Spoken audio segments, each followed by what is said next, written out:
श्रीमद् वाल्मीकि रामायण कांड 1 बालकांड अध्याय 3 वाल्मीकि मुनि द्वारा रामायण काव्य में निबद्ध विषयों का संक्षेप से उल्लेख। नारद जी के मुख से धर्म अर्थ एवं कामरूपी फल से युक्त हितकर मोक्षदायक तथा प्रकट और गुप्त संपूर्ण रामचरित्र को, जो रामायण महाकाव्य की प्रधान कथा वस्तु था, सुनकर महर्षि वाल्मीकि जी बुद्धिमान श्रीराम के उस जीव निवृत्त का पुनः भलीभांति साक्षात्कार करने के लिए प्रयत्न करने लगे। वे पूर्वाग्र कुशों के आसन पर बैठ गए और विधिवत आचमन करके हाथ जोड़े हुए स्थिर भाव से स्थित हो योग धर्म समाधि के द्वारा श्रीराम आदि के चरित्रों का अनुसंधान करने लगे।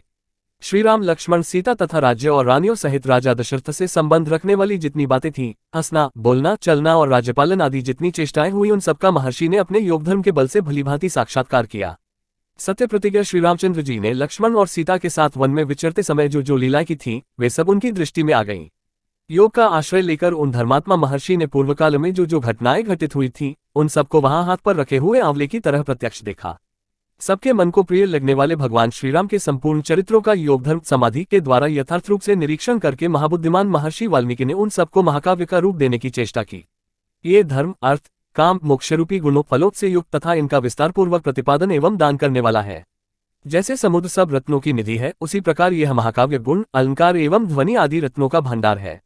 इतना ही नहीं, ये संपूर्ण श्रुतियों के सारभूत अर्थ का प्रतिपादक होने के कारण सबके कानों को प्रिय लगने वाला तथा सभी के चित्त को आकृष्ट करने वाला है। महात्मा नारद जी ने पहले जैसा वर्णन किया था, उसी के क्रम से भगवान वाल्मीकि मुनि ने रघुवंश विभूषण श्रीराम के चरित्र विषयक रामायण काव्य का निर्माण किया। श्रीराम के जन्म, उनके महान पराक्रम, उनकी सर्वानुकूलता, लोकप्रियता, क्षमा, सौम्यभाव तथा सत्यशीलता का इस महाकाव्य में महर्षि ने वर्णन किया। विश्वामित्र जी के साथ श्रीराम लक्ष्मण के जाने पर जो उनके द्वारा नाना प्रकार की विचित्र लीलाएं तथा अद्भुत बातें घटित हुई, उन सबका इसमें महर्षि ने वर्णन किया। श्रीराम द्वारा मिथिला में धनुष के तोड़े जाने तथा जनकनंदिनी सीता और उर्मिला आदि के विवाह का भी इसमें चित्रण किया। श्रीराम परशुराम संवाद, दशरथ नंदन श्रीराम के गुण, उनके अभिषेक, कैकेयी की दुष्टता, श्रीराम के राज्याभिषेक में विघ्न, उनके वनवास, राजा दशरथ के शोक विलाप और परलोक गमन, प्रजाओं के विषाद, साथ जाने वाली प्रजाओं को मार्ग में छोड़ने, निषाद राजगोह के साथ बात करने तथा सूत सुमंत को अयोध्या लौटाने आदि का भी इसमें उल्लेख किया। श्रीराम आदि का गंगा के पार जाना, भरद्वाज मुनि का दर्शन करना, भरद्वाज मुनि की आज्ञा लेकर चित्रकूट जाना और वहां की नैसर्गिक शोभा का अवलोकन करना, चित्रकूट में कुटिया बनाना, निवास करना, वहां भरत का श्रीराम से मिलने के लिए आना, उन्हें अयोध्या लौट चलने के लिए प्रसन्न करना, मनाना, श्रीराम द्वारा पिता को जलांजलि दान, भरत द्वारा अयोध्या के राजसिंहासन पर श्रीरामचंद्र जी की श्रेष्ठ पादुकाओं का अभिषेक एवं स्थापन, नंदीग्राम में भरत का निवास, श्रीराम का दंडकारण्य में गमन, उनके द्वारा विराट का वध, शरभंग मुनि का दर्शन, सुतीक्ष्ण के साथ समागम, अनसुया के साथ सीता देवी की कुछ काल तक स्थिति, उनके द्वारा सीता को अनुराग समर्पण, श्रीराम आदि के द्वारा अगस्त्य का दर्शन, उनके दिए हुए वैष्णव धनुष का ग्रहण, शूर्पणखा का संवाद, श्रीराम की आज्ञा से लक्ष्मण द्वारा उसका विरूपकरण, उसकी नाक और कान का छेदन, श्रीराम द्वारा खरदूषण और त्रिशिरा का वध, शूर्पणखा के उत्तेजित करने से रावण का श्रीराम से बदला लेने के लिए उठना, श्रीराम द्वारा मारीच का वध, रावण द्वारा विदेहनंदिनी सीता का हरण, सीता के लिए श्री रघुनाथ जी का विलाप, रावण द्वारा गृध्रराज जटायु का वध, श्रीराम और लक्ष्मण की कबंध से भेंट, उनके द्वारा पंपा सरोवर का अवलोकन, श्रीराम का शबरी से मिलना और उसके दिए हुए फल मूल को ग्रहण करना, श्रीराम का सीता के लिए प्रलाप, पंपा सरोवर के निकट हनुमान जी से भेंट,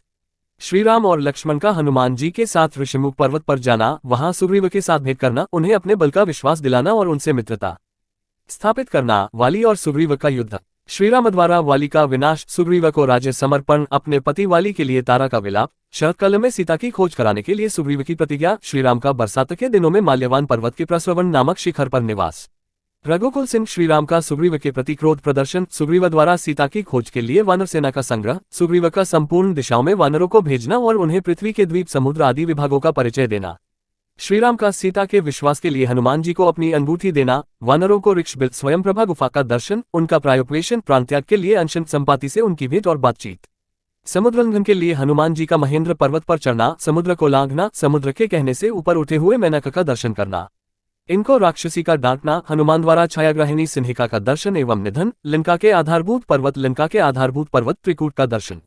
रात्रि के समय लंका में प्रवेश, अकेला होने के कारण अपने कर्तव्य का विचार करना, पैदल मार्ग में मिलने वाले निम्नकर्म वाले अवरोधों को देखना, रावण के मद्यपान स्थान में जाना, उसके अंतःपुर की स्त्रियों को देखना,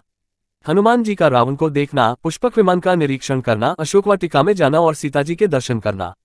पहचान के लिए सीताजी को अंगूठी देना और उनसे बातचीत करना, राक्षसियों द्वारा सीता को डांट फटकार, त्रिजटा को श्रीराम के लिए शुभसूचक स्वप्न का दर्शन, सीता का हनुमान जी को चूड़ामणि प्रदान करना, हनुमान जी का अशोक वाटिका के वृक्षों को तोड़ना, राक्षसियों का भागना, रावण के सेवकों का हनुमान जी के द्वारा संहार, वायुनंदन हनुमान का बंदी होकर रावण की सभा में जाना, उनके द्वारा गर्जन और लंका का दाह, फिर लौटती बार समुद्र को लांघना, वानरों का मधुवन में आकर मधुपान करना, हनुमान जी का श्री रामचंद्र जी को आश्वासन देना और सीता जी की दी हुई चूड़ामणि समर्पित करना, सेना सहित सुग्रीव के साथ श्रीराम की लंका यात्रा के समय समुद्र से भी नलका समुद्र पर सेतु बांधना, उसी सेतु के द्वारा वानर सेना का समुद्र के पार जाना, रात को वानरों का लंका पर चारों ओर से घेरा डालना, विभीषण के साथ श्रीराम का मैत्री संबंध होना, विभीषण का श्रीराम को रावण के वध का उपाय बताना, कुंभकर्ण का निधन, मेघनाद का वध, रावण का विनाश, सीता की प्राप्ति, शत्रुनगरी लंका में विभीषण का अभिषेक, श्रीराम द्वारा पुष्पक विमान का अवलोकन, उसके द्वारा दल बल सहित उनका अयोध्या के लिए प्रस्थान, श्रीराम का भरद्वाज मुनि से मिलना, वायुपुत्र हनुमान को दूत बनाकर भरत के पास भेजना तथा अयोध्या में आकर भरत से मिलना, श्रीराम के राज्याभिषेक का उत्सव, फिर श्रीराम का सारी वानर सेना को विदा करना, अपने राष्ट्र की प्रजा को प्रसन्न रखना तथा उनकी प्रसन्नता के लिए ही विदेहनंदिनी सीता को वन में त्याग देना इत्यादि वृतांतों को एवं इस पृथ्वी पर श्रीराम का जो कुछ भविष्य चरित्र था उसको भी भगवान वाल्मीकि मुनि ने अपने उत्कृष्ट महाकाव्य में अंकित किया।